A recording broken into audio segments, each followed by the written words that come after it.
When my health fell apart and I was in the hospital or multiple hospitals for long periods of time, I stopped doing everything I was doing. And everything I was doing was difficult. My clinical practice was difficult. The professorial job was difficult. The company I was running was difficult. The writing was difficult. The podcasting and interviewing was difficult. Yeah, the lecturing was difficult. It was all difficult. And I'm not complaining about the difficulty. I actually loved that. That was fine. I'm not complaining about it at all. But because it was difficult, I have to be in really good shape to do it. And so then I wasn't in really good shape. And so because I wasn't in really good shape and everything I had done was difficult, I didn't know what to do.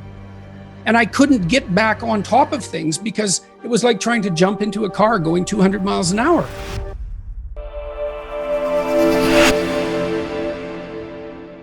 It's very easy for us to call people who are doing something that we're not doing stupid.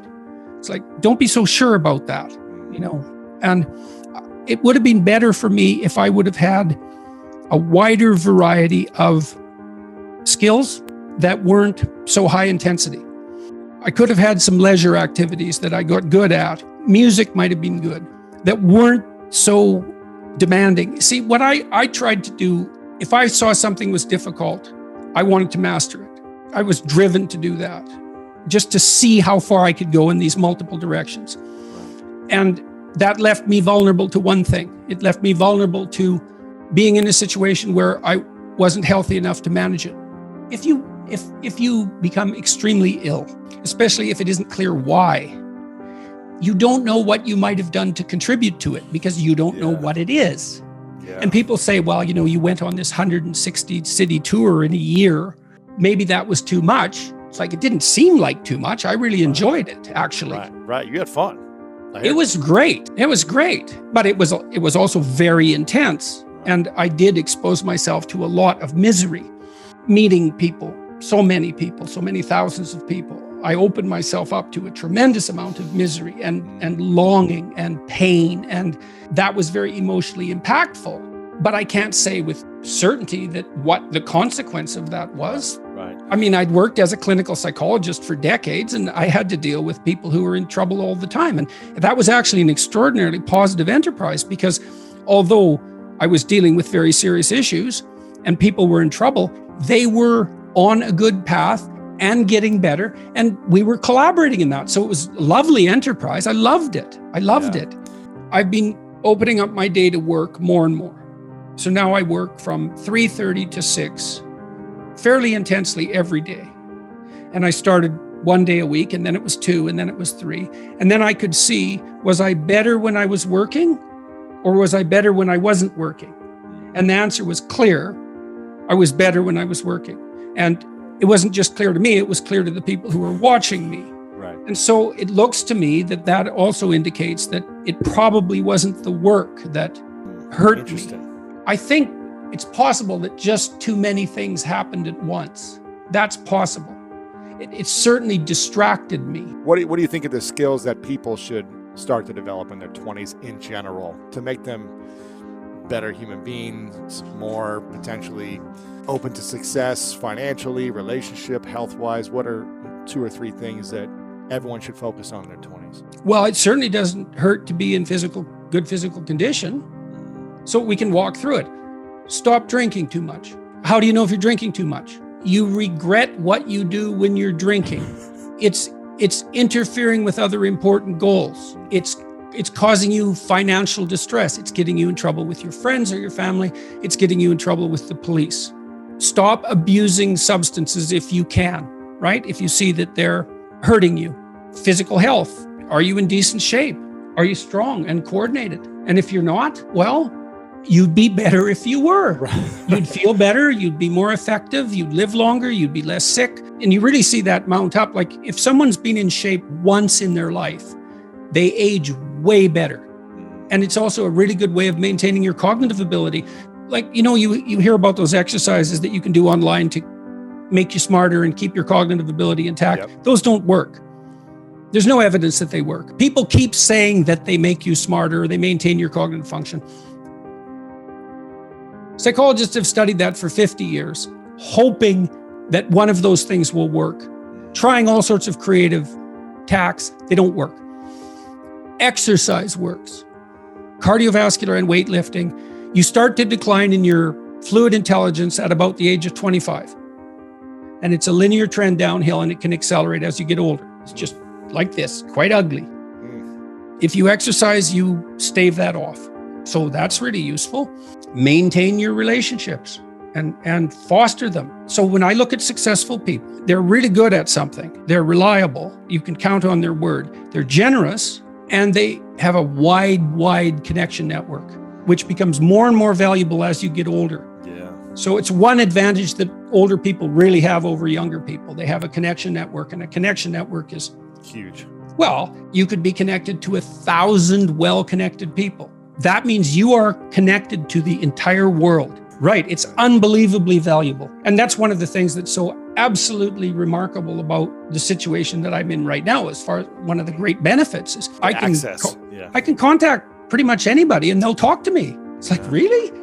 That's so cool. You have a sophisticated sense of the world.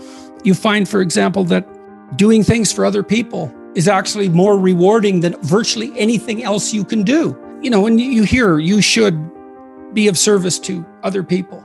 Well, if you actually watch yourself, you pay attention to yourself, and you do something that helps someone else, and it genuinely helps them, I defy you to find another experience that is that satisfying. It's actually quite stunning how satisfying that is. What's the thing in your life that was the hardest to do, to deconstruct after the event, so that it didn't consume you emotionally from the initial terror? Because you study this, you practice this, you teach this stuff, but when, as a practitioner teaching it, was there a time where you were like, man, this is really hard for me to understand? Oh, absolutely. It's chronic. I mean, that state is chronic for me at the moment, I would say. Partly because I've become so insanely famous. And I have difficulty with that, for sure. It's very difficult to understand. And I wouldn't say I've managed it. I'm managing it, I suppose. And then health trouble that has hit my family and me. It's been so devastating that I haven't managed that either. Like, that's the thing. I suggest to people, no, that isn't even that. It's that, what have I found that you do about terrible things? Generally, you don't run from them, especially if they're not avoidable in the future. Generally, you stand, confront, decompose, understand, adapt. But just because you generally do that and it's the best bet doesn't mean it's definitely going to work. It's just the best shot you have at it. It'd be lovely if something always worked, but if something always worked, people would never get sick and die. And we do all the time. We do our best, but that doesn't mean that always works, but it's still the best that can be done. It's still better than the alternatives. So how do you cultivate your own personal inner peace amongst the different changes that have come up, whether, the fame, the health challenges, personally, maybe challenges with family or friends? How do you personally keep a level of inner peace amongst the chaos? I walk a lot. I exercise a lot. Like, I'm walking about 7 miles a day now and working out as well. And that's necessary. If you didn't walk and work out, where do you think you would be? Dead. Really? Definitely. Yes, definitely. Is that physically because you wouldn't be physically taking care of your body, or because mentally and emotionally your peace would be chaotic and it would drive you? I try to do things that I think are worthwhile, that seem worthwhile, and that gives me solace, I suppose. So I'm writing, I'm talking to people who I find interesting about things that I think are crucially important. I'm trying to learn and to communicate as a consequence of talking to these people. I'm trying to do what I can for my family and my friends, and to do what I can beyond that as well in a variety of different ways. Those are all useful endeavors, and they keep me going. For someone that wants to attract more wealth, gain more wealth, make more money, what do you think needs to happen psychologically for them in order to create that? Beyond the actions, the doing, the solving the challenges. Oh, well, a big adding part of it value is, discipline, like hard work.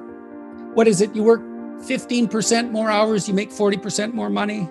I think that's the data Warren Farrell accumulated. It's part of the reason men make more money than women, because they work slightly longer hours, but it actually produces a disproportionate return. People who make money aim at it, generally speaking. I'm not talking about people who inherit wealth, but it's pretty easy to squander money, even if you inherit it. But conscientiousness, which is dutifulness, industriousness, orderliness, amount of time, effort put in, that makes a difference. It makes a difference.